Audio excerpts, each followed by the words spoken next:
I love claymation, and The Velveteen Rabbit is a very lovely story, so I was really looking forward to watching the Clay Classics Velveteen Rabbit from 2003. It's directed by Lindsay Van Blerk, and I really enjoyed this. It is, quite simply, a claymation version of The Velveteen Rabbit. I won't go into a tremendous amount of detail about the story, but if you're unfamiliar, it's written by Margery Williams, and it's about this little toy rabbit who was initially abandoned by its boy, and while it was abandoned, it learned that to become real, you need to be loved, and that's what will make you real.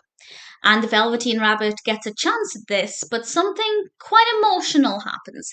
And I won't say any more than that, but it's a really sweet story. It can be very emotional. I didn't find this version to tug at my heartstrings too much, but it definitely had some really lovely moments. And as far as telling the story goes, I think it did a really great job of telling the tale in about 20-25 minutes, which I think is an ideal length for the Velveteen Rabbit. I've seen a few other adaptations that are pretty much the same length, and it just seems to be the ideal time. Nothing drags on, but nothing feels rushed either. And the Velveteen Rabbit is a very likable character. It's a very curious character. And in terms of the claymation, it's absolutely stunning. The claymation here is brilliant, particularly talking. When some of the characters talked, I loved just how smooth the movements of their mouths were. I thought that was very, very well done. There's a great attention to detail. The colour palette is brilliant. We have quite a lot of bright colours, but obviously a lot of browns and earthy tones as well, which goes very well with the Velveteen Rabbit as a character, and it's just so beautifully done. If you like claymation, you'll really enjoy this part of the story.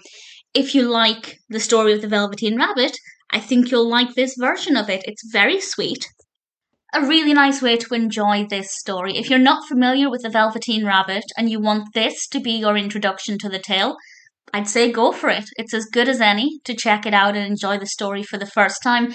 But if you're familiar with the story, it's a fun, slightly different with the claymation way to enjoy the tale, and I rather liked it. As a claymation fan, I liked it. As a fan of the Velveteen Rabbit, I thought it was very well done, and I'm very happy to recommend it.